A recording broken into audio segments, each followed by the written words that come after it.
¿Qué onda, banda? ¿Cómo estamos? Bienvenidos a este nuevo proyecto de un nuevo podcast. Mi nombre es Gus y aquí estoy acompañado por mi querido compañero, mi querido Víctor. Preséntate, por favor. ¿Qué onda, mi querido Gustavo? Y pues sí, Raza, vamos a estar acompañándolos un poquito durante estos minutos que dure el podcast. Eh, este podcast, bueno, no lo mencionó Gustavo, pero lo mencionamos, se va a llamar Aquí no somos serios. Porque precisamente buscamos ese acercamiento con temas que de principio podrían parecer serios, pero en realidad que queremos tratarlos de una manera un poquito más amena, para que también ustedes no se vayan a los 2 minutos y porque bueno, queremos que se diviertan un rato, que se la pasen chido, pues eso es lo que Queremos que esperamos. se rían de nosotros O con nosotros o también, con porque nosotros. Lo que regularmente pasa es que se ríen de nosotros, ¿eh? O sea, no seas tan es optimista. probable que pase. Y no es muy probable que pase.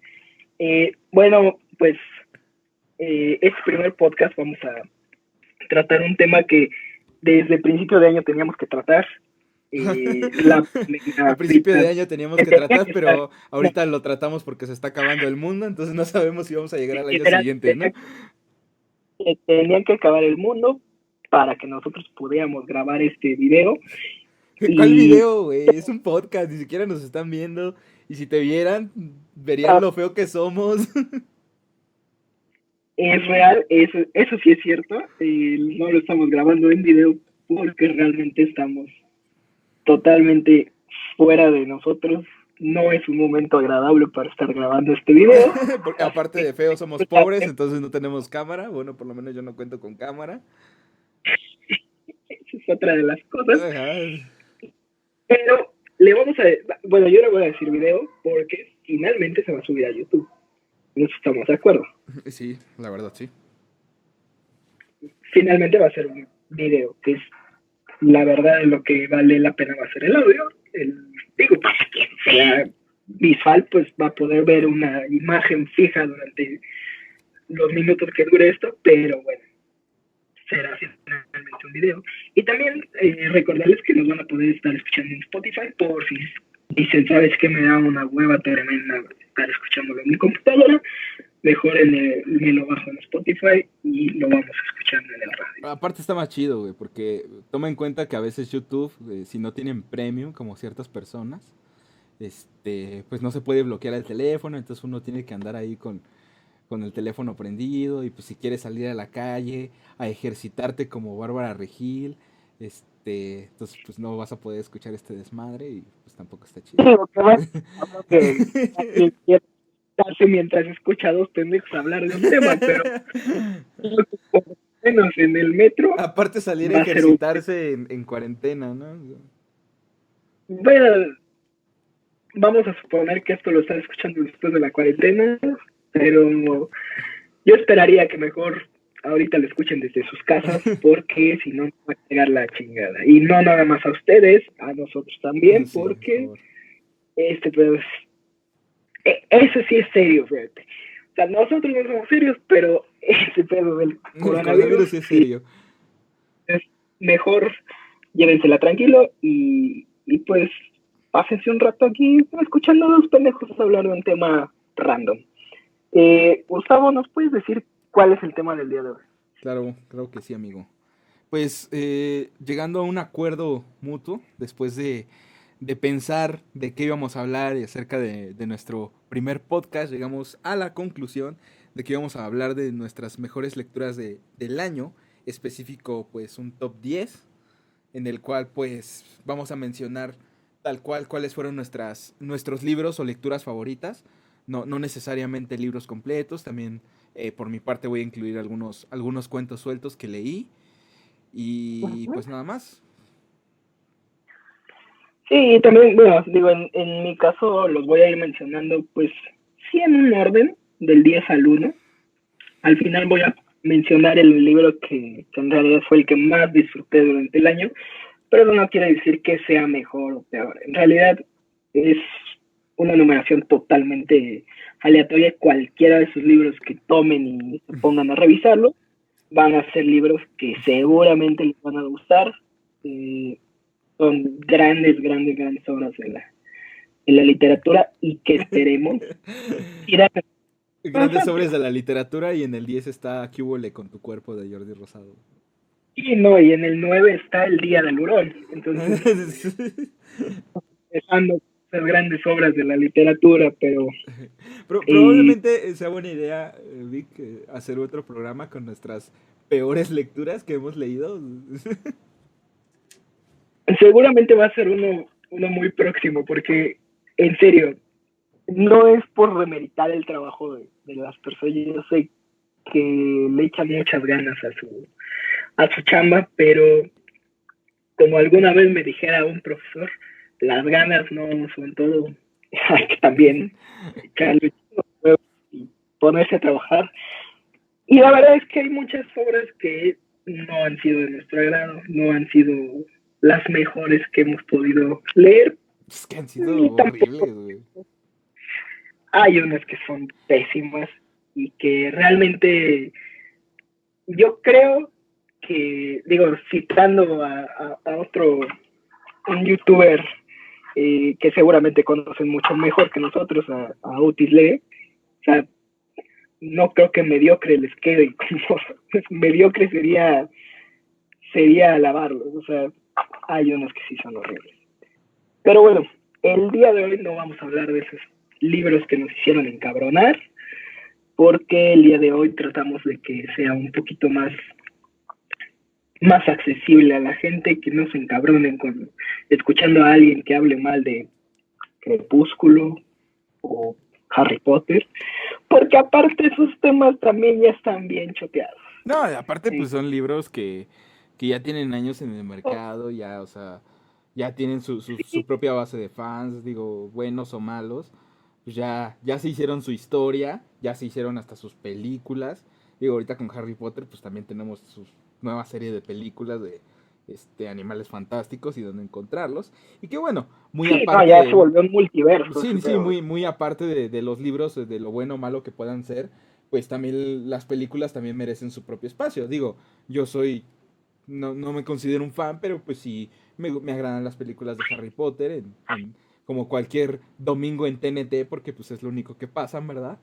Pero pues, No, claro, pues maratones de pero cada 8 días. maratones de cada 8 días, pero pues sí, como cualquier persona, pues disfruto de ver Harry Potter 3 o Harry Potter 5 o Harry Potter 90, ¿no? O sea, eso es como todo. Sí, aparte, digo, estamos de acuerdo que seguramente va a salir por ahí el que nos va a decir que nosotros, por las horas que vamos a estar comentando el día de hoy, nos van a decir que nosotros somos ese güey que va a la cineteca cada tercer día y ve la última película polaca que salió en el periodo de no sé qué madre. No, Así como existen esos güeyes, así existimos los que leemos al pinche escritor polaco del periodo gótico que nadie lee, no, y más que nada. además, por lo menos de mi parte, yo no voy a la cineteca, digo, yo creo que en algún momento Porque está maldita, en otro podcast les platicaremos el por qué no vamos a la cineteca y por qué creemos que es un lugar maldito. porque está maldita, sí. Está, Pero es más, en general yo procuro no ir a la cineteca. Si acaso iré 2 o 3 veces porque pues el güey que vende películas afuera pues tiene películas que no venden en ningún otro lado y pues a veces busco una peli que no encuentro en otro lugar, en el mercado, y pues tengo que ir con ese güey, ¿no? O sea, exactamente. No, y aparte, digo, aquí dejamos como que vamos sacando los temas y es como de guarden este tweet que en algún momento vamos a hablar de por qué la cineteca está maldita. es eso. Pero bueno, vamos a empezar con el tema del día de hoy porque nos estamos enredando en muchos temas que más adelante vamos a tratar. Gustavo, dinos tu primera lectura de estas 10 que vamos a revisar cada quien. Bueno, 20, 10 tuyas y 10 mías. Sí, ¿no? Sí sabe sumar. Exactamente. Pues a mí me gustaría hablar primero de un libro que justamente tú me habías recomendado desde hace bastante tiempo. En este caso es Persona Normal de Benito Taibo. Yo creo que es un libro el cual se debería de leer cuando uno es joven. Bueno, cuando como joven hablo del inicio de la adolescencia, unos 12 13 años, porque justamente la historia de nuestro protagonista, que es Sebastián, empieza al cumplir los 12 años y junto con él y su tío Paco vamos a descubrir que los libros no son solamente esa tarea difícil o esos Ujú. trabajos que nos dejan en la escuela, sino son un mundo que nos va a transportar a ser mejores personas, a imaginar, a soñar. Digo, suena muy trillado incluso lo que estoy diciendo, pero de verdad creo que es un libro que valdría mucho la pena que todos leyeran en algún momento, así como dicen que El Principito es un libro que debes de leer por lo menos una vez en tu vida.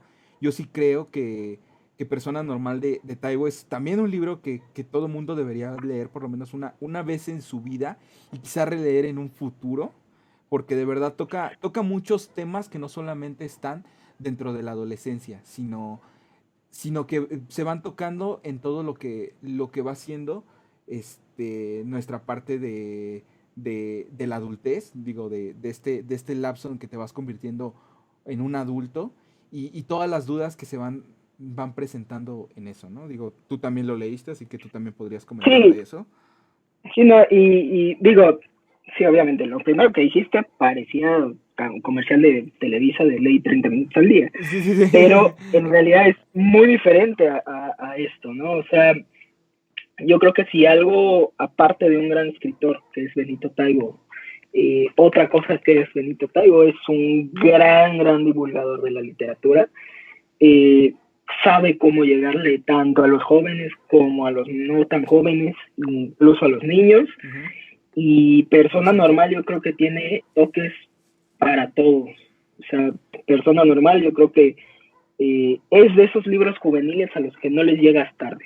Yo así lo defino. Sí. Porque lamentablemente eh, a mí me pasa mucho y me ha pasado mucho últimamente con libros juveniles que me recomiendan y digo, chin, si le hubiera llegado hace 3 años, igual y me gustaría más. Si le hubiera llegado hace 5 años, igual y me gustaría más. Digo, hay libros juveniles que sí son muy juveniles y que necesitas leerlo a los 16 15 17 años. Libros Pero juveniles que son muy juveniles, ¿cómo es eso? sí, no, es que me refiero, hay libros juveniles que como adulto los puedes disfrutar, Ujú. pero hay otros que como adulto dices, no mames, ya me desesperaron los personajes. Y, y como, digo, iba a decir como chavo y me iba a escuchar bien chaborruco, Ujú. pero más bien, un adolescente, dices, me identifico con este güey, nadie me entiende y la que. Pero yo creo que Sebastián, que es el protagonista de Persona Normal, y estos protagonistas que pueden entablarte una conversación muy madura y al siguiente párrafo te tiran una pendejada. O sea, y dices, no mames, que mamaste, cabrón. O sea, Como cualquier niño, ¿no? este, exacto. O sea, él sí tiene ese, no cae en estereotipos, él sí tiene esa doble visión de estoy tratando de madurar, pero sigo clavado en mi adolescencia. Sí. Estoy tratando de entender qué onda con todo lo que pasa a mi alrededor, pero sigo clavado y sigo siendo un niño. O sea, eso es lo padre de Persona Normal. Y digo, el tío Paco es un personajazo este, que sin duda le agarras mucho cariño. Sí, en eso estoy totalmente de acuerdo. Porque creo que por lo menos, digo, no puedo hablar y generalizar desafortunadamente, pero yo espero que la mayoría de la gente que nos escucha, eh, creo que, creo que todos hemos tenido un tío Paco en nuestras vidas. Esa persona, no necesariamente que sea nuestro tío, pero sí esa persona que nos escucha y que nos entiende más que otra persona cercana en nuestro círculo familiar, ¿no? O sea, el que se nos acerca como niños jóvenes, que nos dice un buen consejo, que nos trata de guiar por el buen camino, sin llegar a caer en los clichés familiares de siempre. Yo creo que incluso hasta permisivo, ¿no? y que como bien dice, ¿no? Suele ser la oveja negra de la familia porque todos lo ven raro, ¿no? Sí, claro, y yo creo que eso es lo más importante de Persona Normal, lo más importante que tienen que tomar en cuenta antes de leer Persona Normal. Que sin duda es un libro en el que van a encontrar identificados no nada más a ustedes, sino a muchas personas que han pasado por su vida. Y es muy, muy padre de un libro. Y te digo, es lo mejor, que es un libro juvenil al que no le llegas tarde. O sea, ya lo leas a los 8 años, lo leas a los 12 años, a los 16 o a los 25, vas encontrándole nuevas cosas y nuevas cosas y nuevas cosas y no se acaba. Sí. Y, y todos los libros que cita son grandes obras que sin duda vale la pena ir tomando apuntes para ir descubriendo nuevos autores también a través de ese libro. Es claro, porque ese es Casi otro una extra del biblioteca. libro, ¿no?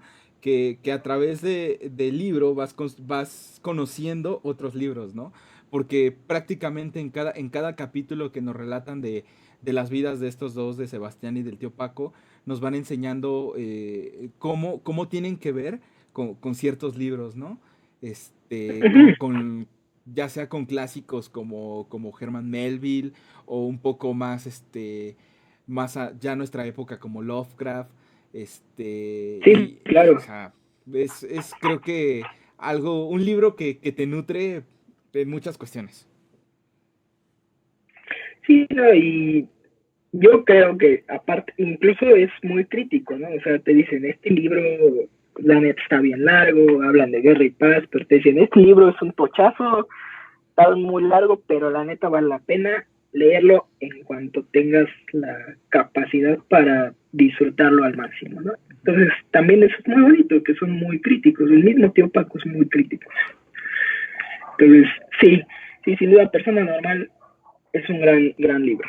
Y pues bueno, para pasar a mi número 10, les digo, yo voy a tirar el número, pero en realidad al momento en el que quieran leerlo, cualquiera de esas obras va a ser un gran libro, en realidad. El número 10 yo tengo a Catedral de Raymond Carver. Raymond Carver, considerado por muchos de los críticos el mejor escritor norteamericano del siglo XX. ¿No era Stephen King? Eh, bueno, es que depende de a qué crítico le preguntes. O sea, si le preguntas a los de Anagrama, pues te Ándale. van a decir que Stephen King. Pero, bueno, digo, Raymond Carver lo incluye Harold Bloom en su canon del cuento, porque precisamente es de esos escritores que puedes identificar en otros escritores. Eh, Muchos de los que, yo no he leído mucho a Bukowski, he leído 2 libros, pero muchos de los críticos dicen que Bukowski tiene mucho de Raymond Carver. Ah, sí, sí, sí, Eh, sí. Porque finalmente Carver es considerado uno de los fundadores del realismo sucio. Sus libros, aunque no llegan al, al cinismo que podríamos decir de Bukowski, es cierto que son crudísimos, Sí, crudísimos sus cuentos.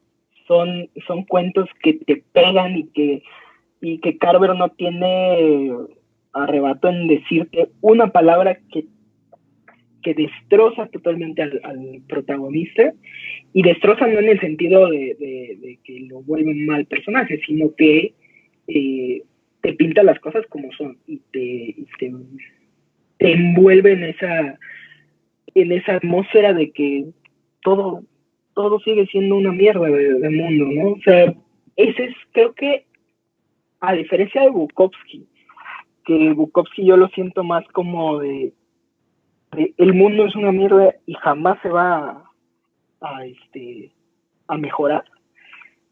Carver es más como de el mundo parece muy bueno, pero en realidad es una mierda.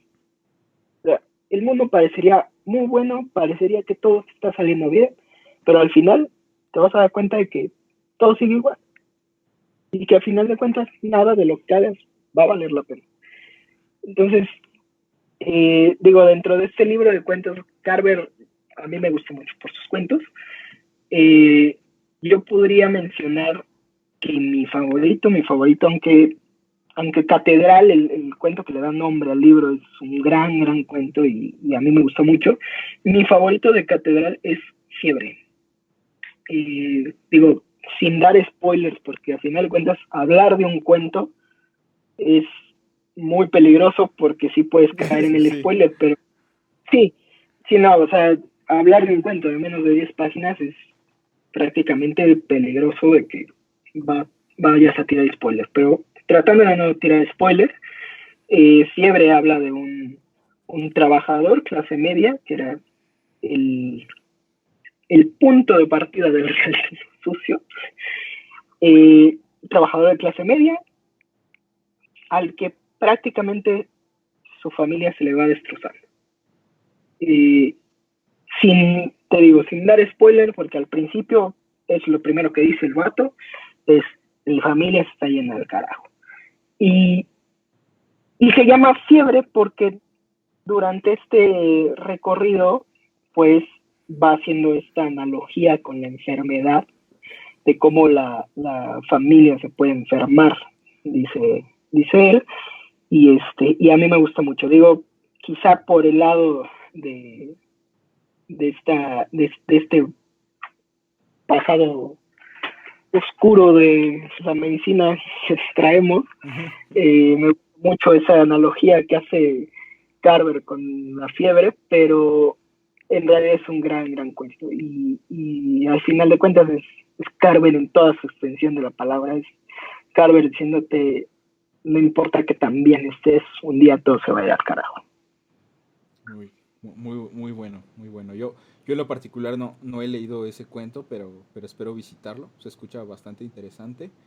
Y digo, ya siguiendo en la línea de cuentos, pues también me gustaría decir mi próxima lectura. ¿Sí? También digo, yo tampoco estoy siguiendo un orden en específico. La verdad es que no soy alguien que se tome el tiempo como para decir esta lectura fue mejor que otra, o quizá en algunas ocasiones lo haga, pero en este sentido digo, ya tenemos que son 4 meses de iniciado el año. Tampoco me voy a poner aquí a hacer un top crítico sobre lo que es Sí, mejor o no. lo que es peor, pero pues sí son las lecturas más destacadas que tuve el año pasado. Y sobre destacado, pues justamente voy a hablar de otro señorazo, un señorazo inglés, mejor conocido como Charles Dickens, este, este, Hey, nove- este sí. novelista que digo, mucha gente lo reconocerá por el ya chamuscado cuento de Navidad y sus múltiples versiones de los Muppets, de los Simpson, digo, pues, hasta Harry Potter, ¿no? Este, Ok. también digo ya, quizá en la línea que menos conocida, pero sí también sigue siendo de lo más leído de este señor, Oliver Twist o Grandes Esperanzas.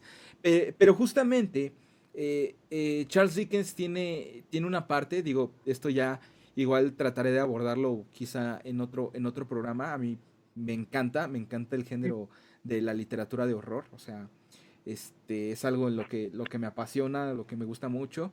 Sí, ¿no? Entonces, ajá. Y digo, la literatura de horror da para, no nada más un programa, No, da para, digo, para para hablar muchísimo. mucho Sí. de la literatura, tanto de la literatura de horror como, digo, en lo personal prefiero la literatura fantástica, pero ambas tienen mucha relación y ambas son grandes partes de la literatura que dan para muchos programas.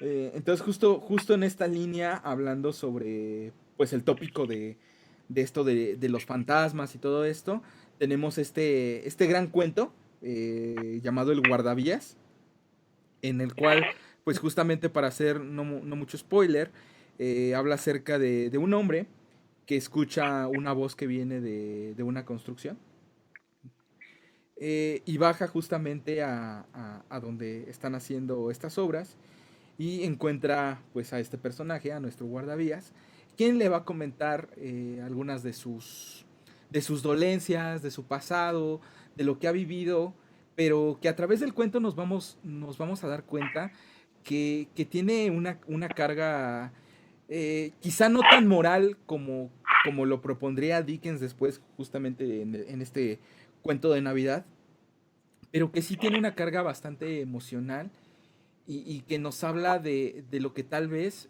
puede ocasionar el pasado o de lo que arrastramos o de lo que qué pasaría. Entonces, tiene ahí unas cuantas cosas, cuantas jugadas con el tiempo. La verdad se los recomiendo mucho, es de los cuentos que incluso se adaptaron para los programas de la BBC. Ujú. No recuerdo ahorita el Ok. nombre del programa de la BBC, pero justamente tiene una adaptación muy padre del Guardavías y que es prácticamente un copia y pega del cuento. Entonces, se lo recomiendo bastante. Sí, no, y digo, Charles Dickens, a final de cuentas, como en algún momento diría otro de los grandes escritores mexicanos, Rafael Pérez Gay, que dice Charles Dickens y Honoré de Balzac fueron prácticamente los responsables de crear ese movimiento literario que se llamó el realismo. Claro. Porque al final de cuentas, ellos fueron los primeros que dijeron, ya no quiero hablar de, de cosas fantásticas, de dioses y hacer conjeturas, y mejor me decanto a hablar de lo que pasa en nuestra sociedad, ¿no? Y precisamente por eso Dickens, Balzac, Flaubert, incluso Oscar Wilde, tienen una gran carga moral en todas sus obras. O sea, Sí, sí. todas sus obras cuestionan la moral de su época, cuestionan los pensamientos que estaban inscritos en las leyes incluso, ¿no? Y entre esto, Dickens yo creo que es el que más se atreve a cuestionar incluso la realidad como tal. Ujú. O sea, Dickens metía cosas fantásticas, pero con una capacidad mucho mayor, mucho más grande, que incluso los grandes realistas mágicos del movimiento del boom latinoamericano. O sea, si para los realistas mágicos las cosas fantásticas podían coexistir con la realidad, para Dickens las cosas fantásticas eran parte de la realidad. Y eso es muy, muy, muy bueno de este escritor. A mí me parece un gran, Sí, no solamente un cuento, me parece un gran escritor que debemos de revisar, pero mil y una vez para poder entender cómo es que se hace la buena literatura. ¿y pues con qué cuento quieres seguir tú o con qué libro? Pero Cuéntanos. bueno, exactamente. Para mi número 9, les digo, yo voy a ir mencionando números, pero es un poquito más, quizá un poquito más crítico de mi parte, pero en realidad están sujetos a cambios. Para mi número 9, yo me voy a ir con una de las grandes cuentistas argentinas de nuestros tiempos, Cristina Fernández Cubas, con La Ah, habitación de... cuentazo, Porque cuentazo. fue para mí un descubrimiento. Yo en realidad no lo descubrí con este libro, yo la descubrí en una antología que publicó, si mal no recuerdo, Atalanta, sí, Atalanta. Atalanta. Iba a decir Ciruela, pero no, es que Jacobo Ciruela es el que hace la recopilación, la antología. En esa antología trae un cuento de Cristina Fernández Cubas que se llama El ángulo del horror. Este cuento para mí es muy, muy, muy importante porque te da... Cristina Fernández Cubas tiene esta característica de que te hace dudar hasta de lo que estás leyendo. Sí. O sea, te mete tanto en el texto que te hace dudar de que incluso lo que te está contando sea cierto.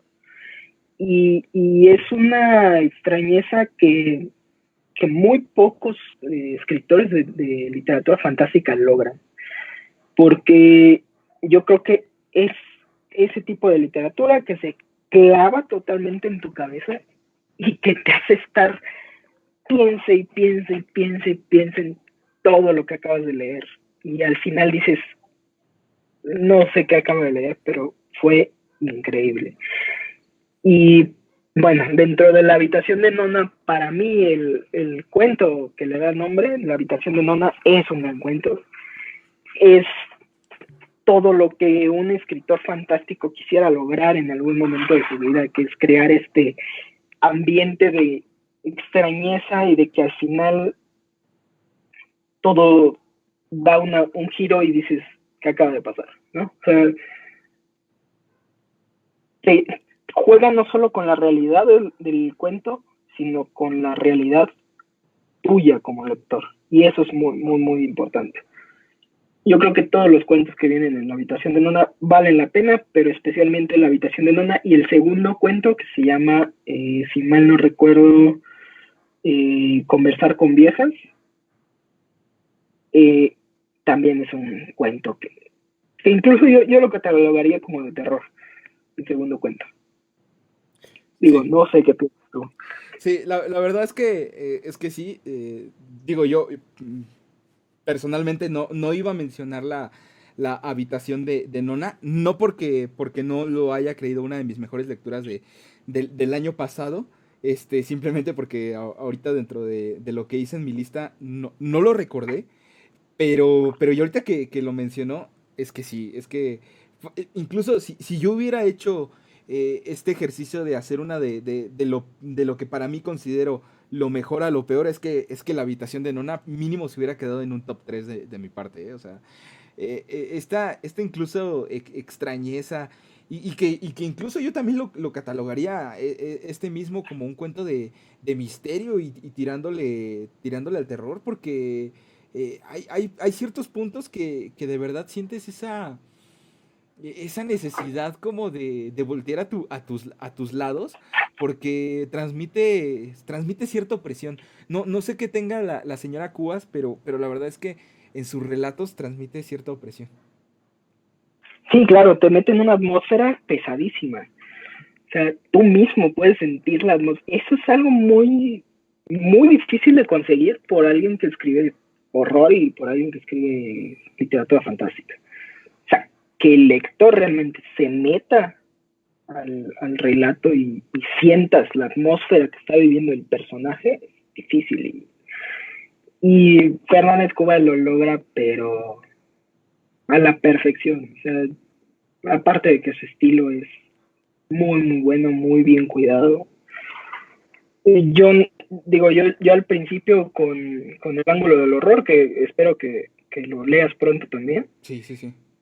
Algo que tengo pendiente también. Yo al, sí, no, yo al principio dije, tengo que leer más de esta señora, porque en serio te mete en la atmósfera y sí te hace tener ciertos escalofríos, ¿eh? Sí, sí, la verdad es que sí. Pero bueno, es, es uno de los libros de esos libros de cuentos de los que vas a recomendar todos los cuentos. O sea, no hay uno que digas es mejor.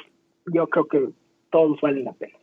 Es es interesante que justamente hayas mencionado ahorita en lo que estabas diciendo antes de pasar a Fernández Cubas con la habitación de Nona, justo mencionaste a un autor con el que quiero tratar, que justamente es Rafael Pérez Gay. Ok. Podría incluso mencionar dos cosas de él. Digo, en este caso, para variarlo un poquito, creo que voy a dejar a un lado su cuento, que es Venimos de la Tierra de los Muertos, que digo, podríamos platicar en eso de otro momento, pero Uh-huh. quisiera un poco más hablar sobre su novela, sobre Perseguir la Noche, que creo que fue una de las grandes sorpresas que yo me llevé justamente el año pasado, porque no soy una persona que esté muy acostumbrada a leer una novela incluso semibiográfica, como él lo ha tratado en muchas ocasiones.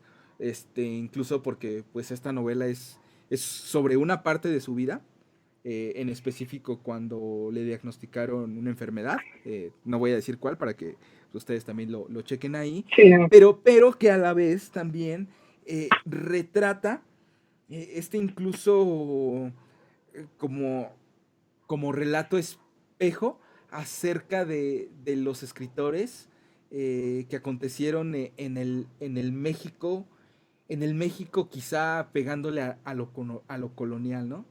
Digo, tenemos por ejemplo al gran Bernardo Couto, Víctor no me dejará mentir. Sí, claro. sería este movimiento que le llamaron los modernistas, ¿no? Sí.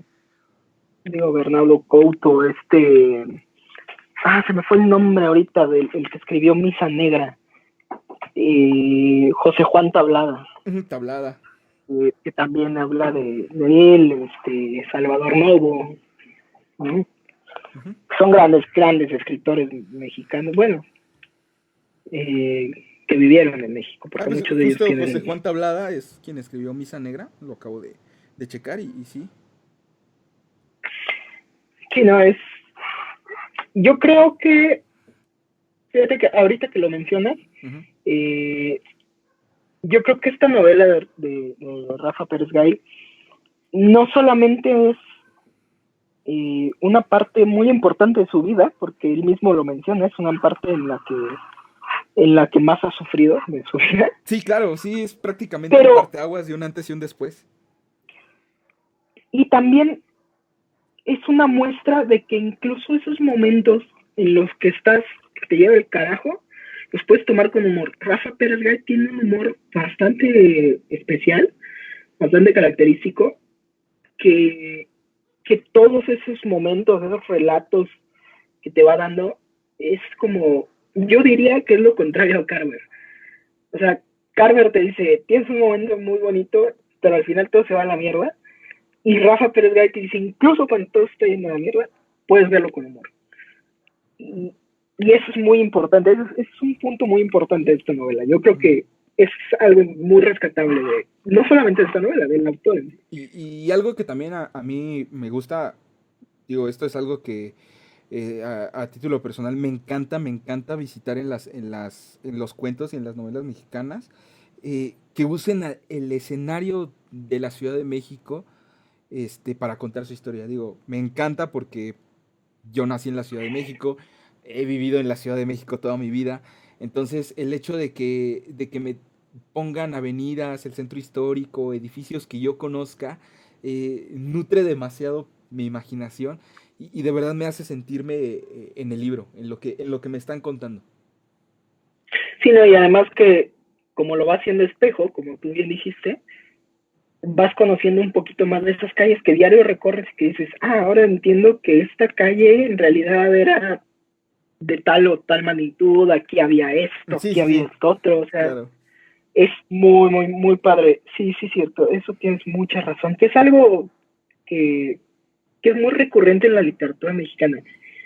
Y me recuerda mucho, por ejemplo, lo que hace, todavía está vivo, Paul Auster, ¿no? O sea, su trilogía de Nueva York, por eso se llama trilogía De de Nueva Nueva York, York. sí.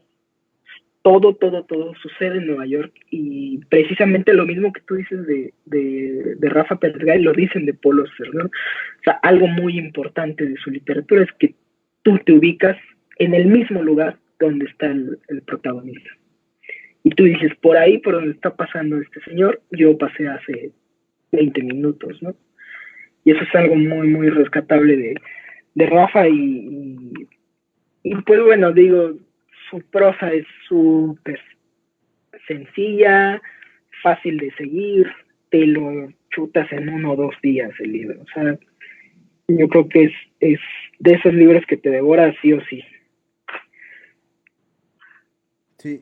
Pero bueno, vamos a seguir con esto porque tampoco queremos que se haga un podcast solamente de nuestros escritores mexicanos, Yo creo porque que lo ideal va a ser dividirlo en dos partes, digo, no sé qué tú opines. sí, yo creo que sí, vamos a terminar dividiéndolo en 2 partes. Yo creo que nos aventamos, si quieres, al top 5 Sí, y lo subimos. Y digo, nosotros seguimos la charla, pero bueno, ellos lo van a poder escuchar en 2. sí, claro. O sea, si quieren, nosotros nos seguimos con todos y que ellos lo vayan pudiendo dosificar en 2 tomas, ¿no? Va.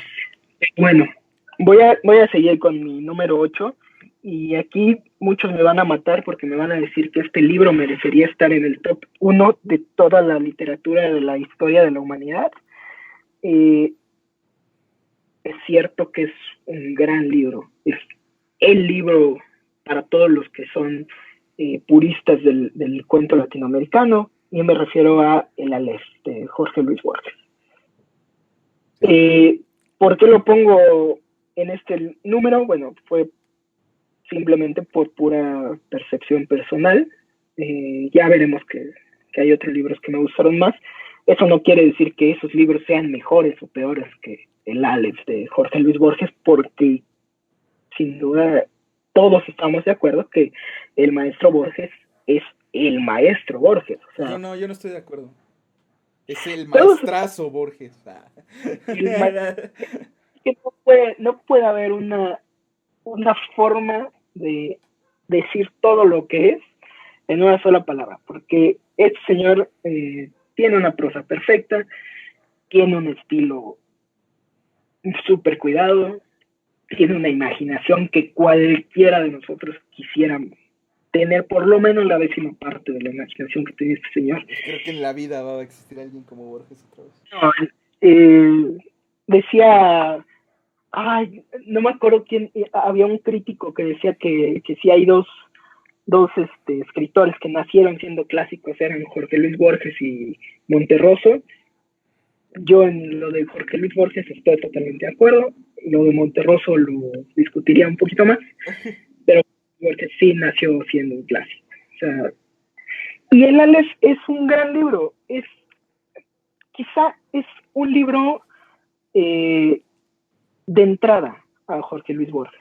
Yo diría que el Aleph y el libro de arena son libros de entrada a Jorge Luis Borges. ¿Por qué? Porque son libros que sus cuentos te enamoran del autor y son como una pequeña probadita de lo que vas a encontrar en libros mucho más densos como ficciones, por ejemplo. Sí. Pero el Aleph es un gran, gran libro que te lo puedes dar sin cualquier problema a un adolescente, a un adulto.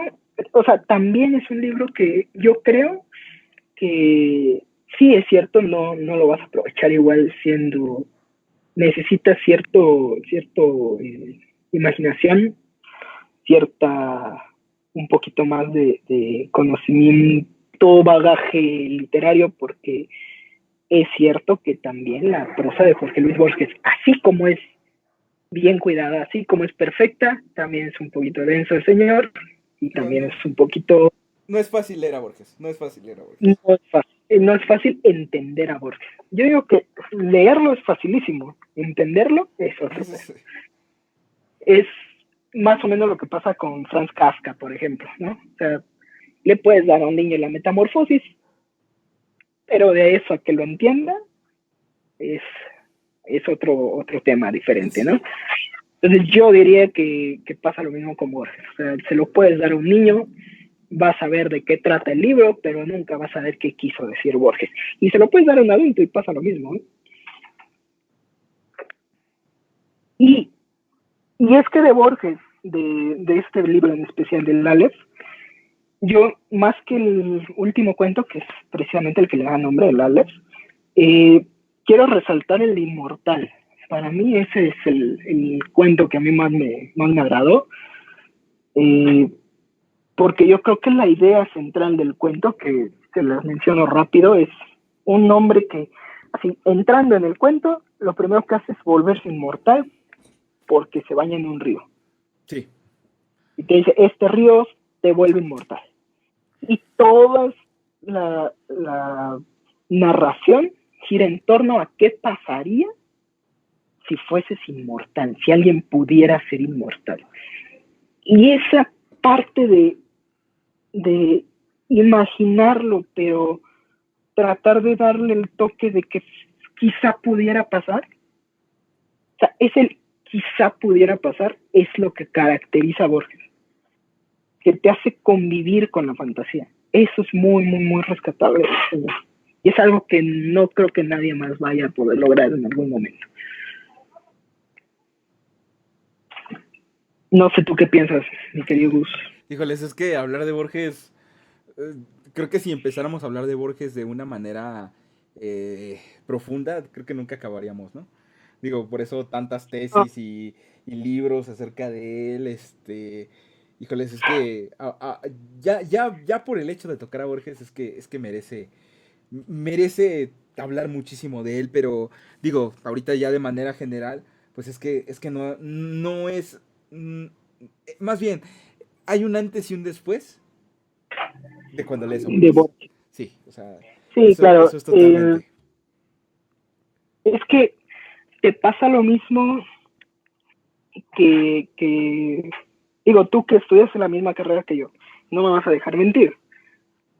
Te pasa lo mismo que un antes y un después de patología. O sea, un antes y un después de conocer la enfermedad es cuando dices, ya le estoy entendiendo un poquito, ¿no? Sí, Entonces, lo mismo pasa con Borges.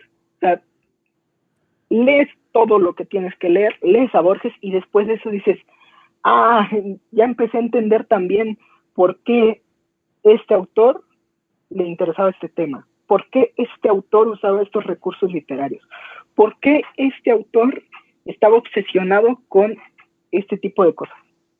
O sea, empiezas a entender incluso lecturas previas, sí, es porque que, Borges está en ajá. todas partes. Sí, es que justamente empezar a leer a Borges es un poco incluso como lo que decíamos de persona normal, ¿no? Que te va llevando por otros libros. Cuando lees a Borges, no solamente te va llevando por otros libros, te va llevando por otras historias inagotables, o sea, ya su carga mitológica, ya la carga bíblica, o sea, es inagotable la imaginación de ese hombre.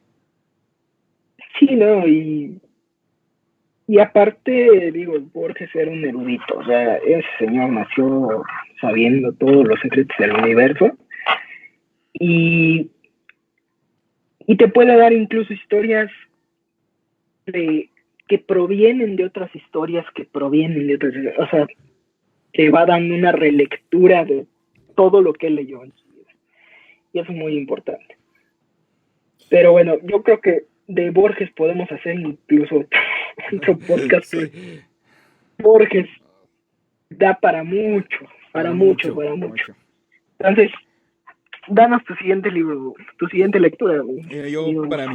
ya para mi penúltimo, por lo menos de esta parte, quiero abordar a una mexicana, un gran descubrimiento de una mexicana, porque la verdad es que yo nunca había leído nada de ella y se me ¿Ok? hizo espectacular su narrativa. Estoy hablando de la señorona Viviana Camacho, en la cual la descubrí por justamente por su libro de cuentos Jaulas Vacías, publicado por Almadía, justamente que Almadía es una de las editoriales que a mí me encanta, Sí, claro. ya lo sabrá Víctor, no solamente por Viviana Camacho, sino por todas las obras en los que ellos han invertido en publicar y sobre todo por un autor en específico que después mencionaremos.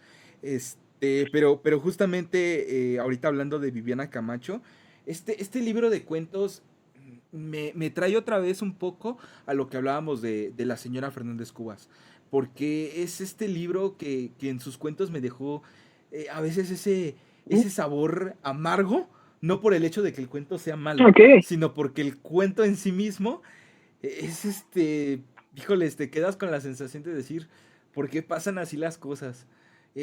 Sobre todo quisiera resaltar el cuento llamado El videojuego. Esto me llamó, para empezar Ujú. me llamó muchísimo la atención porque eh, soy súper fan de los videojuegos, incluso pues también dentro de otros programas pues abordaremos también esto, eh, pero, pero es que yo jamás me esperaba que dentro de este título y dentro de este cuento que tanto me llamó la atención, esta señora construye una distopía, o sea, en un cuento que no le pide nada a, a 1984, de verdad, o sea, digo, igual y estoy exagerando, porque pues hablar de las trilogías distópicas como 1984, Sí, claro. Fahrenheit y este Mundo Feliz, pero la verdad es que construye también el mundo en tan pocas páginas que no hace falta a veces tanto trasfondo, ¿eh? O sea, de verdad este sistema en el cual a veces justamente que es quizá un videojuego, pero en el que hacen alejarse a otras personas que quieren entrar dentro de de esta muralla en las cuales están guardados algunas personas que en este mundo apocalíptico y este sistema de limpieza que recuerda mucho incluso a otras cosas, como por ejemplo esta película Soyless Green, que Ok, recordamos los camiones que se llevaban a los cuerpos. sí. Eso de verdad que te trae muchísimo a esas historias. De verdad que, digo, ya tampoco para meterme muchísimo, pero es de verdad que es una gran contadora de cuentos, es una gran creadora de espacios opresivos y que no solamente destaco, digo, ese cuento por destacarlo, pero por ejemplo, tiene muchísimos, por ejemplo, también está en La Casa de Campo, donde hablan sobre una herencia y rencores familiares, o también está incluso el propio cuento que da título al cuento, que es Jaulas Vacías. Pero en general te llega ese sentimiento de desasosiego y que en verdad me encanta descubrir a nuevos autores mexicanos porque creo que a veces eso nos hace falta. Y yo creo que es algo de lo más rescatable de Almadía, ¿no? Digo, yo también soy fan de Almadía, la verdad. Ujú.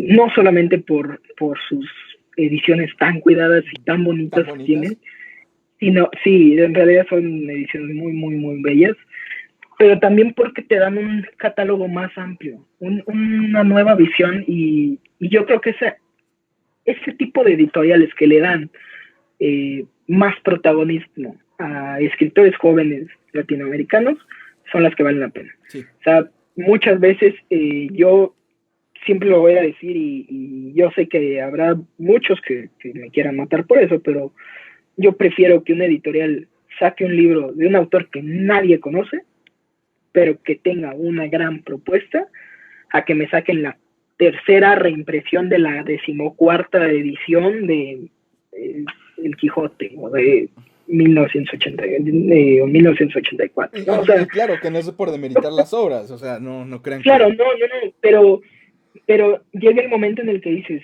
ya la leí, necesito algo nuevo, o sea, ya conocemos todos esa obra, necesito que me des nuevas propuestas, quiero conocer nuevos autores. Y Almadía ha estado apostándole a estos nuevos autores, no solamente a ellos, tiene autores de gran renombre como Fadanelli, como Sergio Pitol, incluso tiene una edición de Ícaro de Sergio Pitol, y tiene, me parece que a Juan Villoro, o sea, en realidad te da propuestas de autores que ya conocemos en otras editoriales y que te dice, estos son libros nuevos, Ujú, pero también te dice, y este es un autor nuevo, ujú. y este es un autor al que yo le estoy apostando y que te puedo decir y te puedo asegurar que te va a gustar. Y digo, a mí me pasó precisamente lo mismo con mi siguiente recomendación, que también es mi penúltima recomendación, que es otra gran novelista, perdón, no solamente novelista, narradora argentina, que yo creo, a mí en lo personal me gustó más en cuentos que en la novela, y es Samantha Schweblin. Ah, Eh, Samantha Schweblin también fue una de esos grandes descubrimientos gracias a Almadía. Yo todavía me acuerdo que cuando vi la premisa fue, yo había leído un cuento de ella en internet, me gustó mucho y dije, tengo que leer más de esta señora, y encontré su libro que se llama Pájaros en la boca. Es un libro que de hecho me recuerda mucho, y ahorita que mencionaste a Viviana, me recuerda mucho a ella. Es un libro donde la extrañeza, y vuelvo a lo mismo, los argentinos tienen esta capacidad para hacerte sentir lo que están narrando, que, que, que lo hacen con una maestría enorme. Y Samantha Schweblin tiene un cuento, digo, aparte del que le da nombre al libro, Pájaros en la boca, que en realidad es un gran cuento, a mí en lo personal el que rescato más y que puedo decir es el cuento mejor logrado de ese libro, es uno llamado Mariposas. Mariposas es ese cuento que al final dices, tengo que volver a leerlo. Es un cuento cortísimo de 2 páginas, pero al final dices, necesito volver a leerlo porque hay algo que no termino de entender. Y lo lees 3, 4, 5 veces y y cada vez le vas encontrando más y más y más y más y más y más. Y hasta después de 5 veces dices, ok, ya sé por dónde va el asunto, ¿no? Y puedo decirte que es la narración más corta que me ha sacado una lágrima, ¿eh? Porque una vez que entiendes el concepto de mariposas, que ahí sí no voy a decir ni la premisa, porque es un cuento tan cortito que decirle las premisas es contarles la mitad del cuento, ¿eh? Sí, sí, sí. Entonces, es la narración más corta que me ha sacado una lágrima, porque en realidad es un cuento que te hace sentir tanto que te creas incluso un nudo en la garganta al final. Y creo que eso es muy, muy, muy, muy bueno no solamente de un cuento, sino de un autor que te haga sentir eso, que al final de cuentas la literatura, ese es su propósito, hacerte sentir, hacerte vivir otras vidas que sean diferentes a la tuya. Entonces, es un gran cuento y lo recomiendo mucho, y el libro es una verdadera obra de arte de Samantha Schweblin, que para muchos es la mejor autora argentina del momento. Para mí no. Puede ser. Para mí no. Era lo que te iba a decir.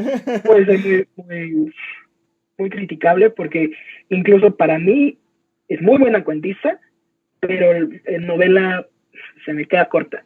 Creo que la novela no me terminó de gustar tanto como sus cuentos. Entonces, para mí, así como que la mejor narradora, no lo sé. Gran cuentista, sin duda. Samantha Schweblin es una gran, gran cuentista argentina, pero sería discutible decir que sea la mejor narradora argentina, y más del momento, tomando en cuenta que tenemos grandes narradoras argentinas. No te adelantes, Y no te adelantes. en eso sí, tú me vas a confirmar esto que te digo. Sí, claro, Porque claro, tenemos claro. Y lo voy a mencionar en nuestra segunda parte, ¿eh? Créeme. sí, tenemos grandes argentinas. Sí. Y bueno, dinos cuál es tu última recomendación de esta primera parte. Pues mi última recomendación, también me voy a centrar en otra mexicana, que justamente también acabo de descubrir gracias a una recomendación de un amigo. Esta señora, que bueno, también es novelista, Guadalupe Nettel, mexicana, como ya lo mencioné. Ok, Este, este libro justamente, el libro de cuentos, me gusta entrar a los autores con sus cuentos, porque creo que en los cuentos tienden a desarrollar más a veces su estilo que en una novela. Y no es por menospreciar las novelas, pero es que a veces en los cuentos hay tantos tópicos que pueden desarrollar y se ve el ejercicio que toman ellos que la verdad, o sea, a mí me encantan. Y en sí, general, como ajá, diría Cortázar, ¿no? En alguna ocasión decía que la novela siempre gana por puntos, pero el cuento va siempre por el knockout. sí, O sí, sea, exactamente, el cuento va a ganar por knockout. por Knockout. Y justamente en esta selección de cuentos, pétalos y otras historias incómodas. Y qué nombre, ¿eh? Qué nombre porque te hacen sentir verdaderamente incómodo. O sea, y no es solamente uno, son bastantes, o sea, pero quisiera resaltar uno en específico, como lo he estado haciendo, llamado Besoar, esta especie que digo, Besoar puede tener varios significados dependiendo desde el punto de vista. En este punto de vista lo tratan como una especie de leyenda de una piedra que curaba enfermedades dentro Ujú. dentro de la medicina. Pues en algunos usos a veces se dice lo mismo, pero es esta bola de cabello, ¿no? Digo, corrígeme si me Y equivoco, que se va, que se va y haciendo... claro, Ajá. digo, en realidad es una bola que se hace de cualquier material, Ah, sí, claro. de cabello en especial se llama En es- tricobezoar, Tricobezoar. pero bueno, sí, es algo más malo que bueno, ¿no? Sí, claro. Es el, Pero justamente, este cuento nos lleva a las memorias de una joven que te va contando su infancia y cómo a lo largo de su vida empieza a desarrollar precisamente por ese cuento la manía de arrancarse el cabello. Pero no el cabello de golpe, sino un cabello por cabello. Y esa sensación que te va describiendo y esos... esa manifestación quizá que podríamos decir de locura o que es que es rara, el cómo te la va contando en cómo evoluciona, porque lo vuelvo a repetir, son sus memorias desde que era una niña.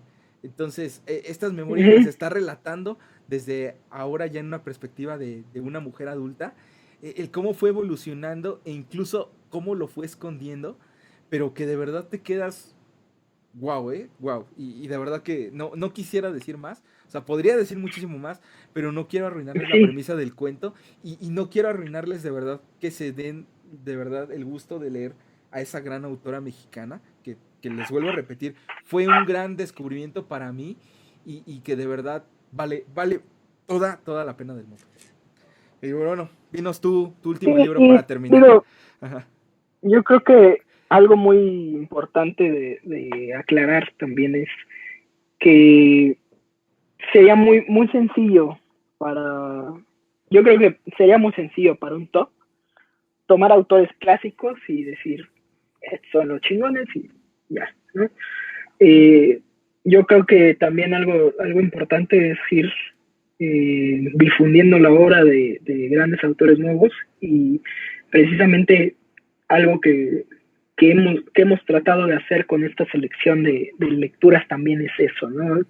Siempre nos gusta, digo, yo porque te conozco, pero nos gusta mucho estar leyendo autores nuevos y no me vas a dejar mentir, hay unos que dices, porque lo leí, Sí, claro, son sí. los 10 minutos perdidos de mi vida, pero hay otros que dices, wow, si no lo hubiera leído, no hubiera descubierto una gran obra.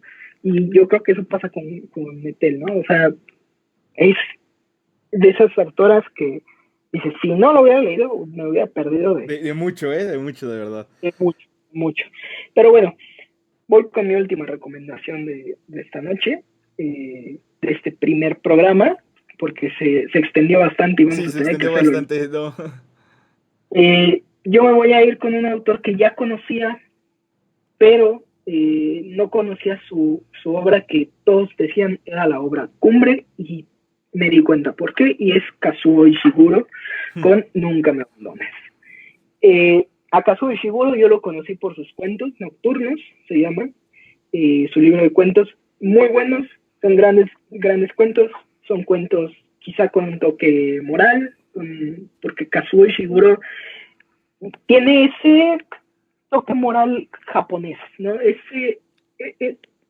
No sé cómo describirlo, pero los japoneses tienen esa capacidad de hacerte críticas muy detalladas de algún tema, pero con una prosa excepcional. Y Kazuo Ishiguro tiene mucho de eso. Es decir, es un autor que sí es cierto, todos sus personajes, su construcción del ambiente, su construcción de la narración es muy el estilo británico, pero su crítica hacia lo moralmente aceptable es muy japonesa. Sí. Y por algo ganó el premio Nobel. La novela que les estoy contando ahorita, Nunca me abandones, tiene un giro de tuerca increíble a la mitad del libro, pero como una premisa para, sin dar spoilers, son una serie de niños que crecen en un instituto, son criados ahí por institutrices, más que maestras, yo diría son institutrices, son estas personas que se encargan de darle una educación cultural, un poquito de educación acerca de la moral, del civismo, los valores. Es decir, no es tanto como una educación formal como lo conocemos, ¿no? Y, y tiene un giro de tuerca increíble y que cambia totalmente la historia y que yo creo que es un giro de tuerca que aunque sí nos vamos medio dando cuenta a lo largo de la primera parte del libro, sí te va dando pistas muy claras, pero que finalmente es ese tipo de giros que dices, medio me lo esperaba, pero me dejaba con la duda de todos modos de que si sí iba a pasar o no iba a pasar. Y aparte, bueno, algo que tengo que agregar de Kazuo Ishiguro y que yo creo que es una de las cosas que más rescatable es, yo creo que es un autor mmm, que para los lectores es un autor muy entretenido, es un autor que te hace pensar mucho, que te mantiene atento, pero también es un autor para escritores y porque puedes encontrar en él muchos recursos muy interesantes de estilo, muchos recursos de narrativa que son muy rescatables y que sin duda si te dedicas a la escritura, sea aficionado o profesional, sin duda te ayuda mucho a mejorar ese estilo. Porque vuelvo a lo mismo, si ganó el premio Nobel es por algo y yo creo que Ishiguro tiene eso de cuidar el estilo, pero no descuidar la narración y al final dejarte con un libro que es excepcional en todo sentido, o sea, excepcional en cómo está escrito y excepcional en la historia que te cuenta. Y yo creo que es importante eso, que sobre todo que dijiste que es un autor entretenido, porque a pesar de lo digamos, incluso, pues como algo aburrido que te digan, ah, es que tiene una carga moral, o sea, es un autor que de verdad mete cosas de ciencia ficción, ¿eh? O sea, y digo, de ciencia ficción catalogadas en la literatura, pero que ya no están tan alejadas de la realidad, ¿eh? Este, y que aparte, justamente, quizá esta carga moral es diferente a otras, no solamente por el hecho de que sea, de, pues, japonés, ¿no?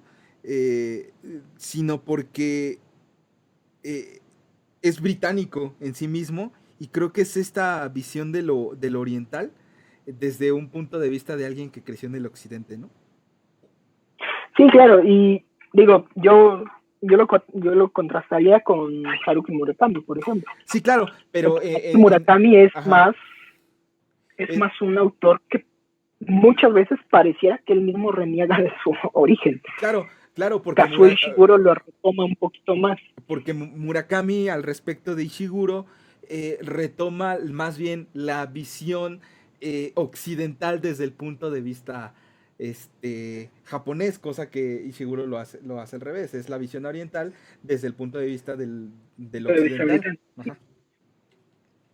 Sí, claro, o sea, son dos literaturas totalmente diferentes Diferentes, sí.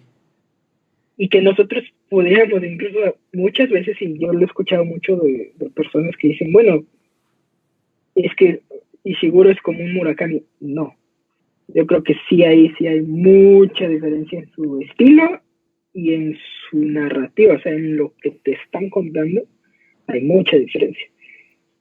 Sí, Y, y sí, Ishiguro, discúlpenme los fans de Murakami, pero Ishiguro sí merecía el Nobel totalmente cuando se lo ganó.